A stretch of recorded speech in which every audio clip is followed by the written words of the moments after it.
केंद्रीय मंत्री ज्योतिरादित्य सिंधिया मंगलवार को ग्वालियर पहुंचे, जहां उन्होंने पत्रकारों से चर्चा करते हुए कहा कि पिछले दिनों दुबई में यूनिवर्सल पोस्टल कांग्रेस में यूपीआई एवं यूपीयू के एकीकरण का शुभारंभ किया गया है। उन्होंने कहा कि वैश्विक डाक क्षेत्र को मजबूत करने के लिए 10 मिलियन अमेरिकी डॉलर की भारत मदद देगा। उल्लेखनीय है कि विश्व डाक शिखर सम्मेलन में भारत ने 2 प्रमुख यूपीयू परिषदों में चुनाव लड़ने की घोषणा की है। राष्ट्रपति जी के चुनाव के बाद और अगले 3 दिन फिर सौगात लेकर हम लोग जा रहे हैं और आने वाले दिनों में हमारा ग्वालियर क्षेत्र विकास और प्रगति राह पर प्रधानमंत्री जी की निरंतर रहे। हमारा सेंट्रल में हो जाओ, हमारा हमारी कामना और हमारी कोशिश और आप सभी लोगों को भी मेरी तरफ से बहुत हमारा सब यूपी कॉन्फ्रेंस हमारा थोड़ा सेंट्रल में आइए।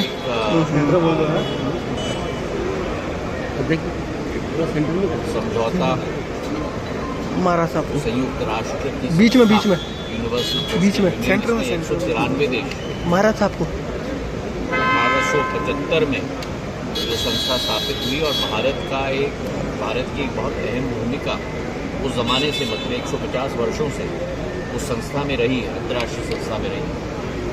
वहाँ के 42 अफ्रीकन देशों के साथ मुलाकात हुई, 28 लैटिन अमेरिकन और स्पेन और पोर्टुगल देशों के साथ मुलाकात हुई और 23 कैरिबियन देशों के साथ मुलाकात हुई और अलग अलग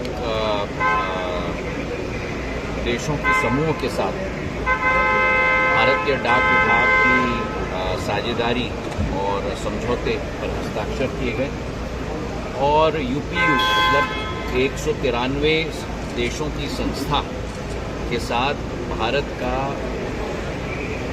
बीपीआई डिजिटल पब्लिक इंफ्रास्ट्रक्चर के तहत यूपीआई का समझौता, ताकि उसकी जो क्षमता है और उससे जो सीख मिले हैं वो यूपीयू में भी सम्मिलित हो।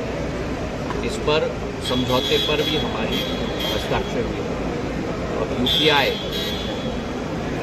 केवल भारत व्यापक नहीं, केवल Nepal, Bhutan, UAE, Paris, France व्यापक, मॉरिशस व्यापक नहीं, लेकिन यूपीआई अब विश्व व्यापक हो चुका है। और ये प्रधानमंत्री जी की प्रधानमंत्री जी का प्रधानमंत्री जी की दृढ़ इच्छा से ही संभव हो पाया। तो आज भारतीय डाक विभाग भी यूपीआई को लेकर विश्व भर में पहल कर रहा है और इसके बहुत अच्छे दूरगामी नतीजे आएंगे, इसका विश्वास है। नेपाल में बड़ी हिंसा हुई है, तमाम उस पर मैं कोई टिप्पणी करनी करूँगा। जिन लोगों की जान गई है, हर परिवार को मेरी तरफ से सांत्वना मैं देना चाहूँगा।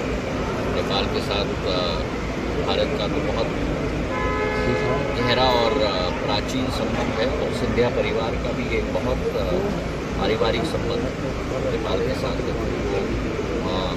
घटित हो रहा है। उससे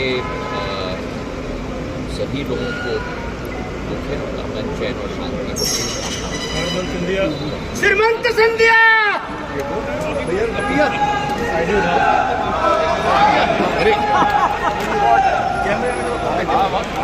पीछे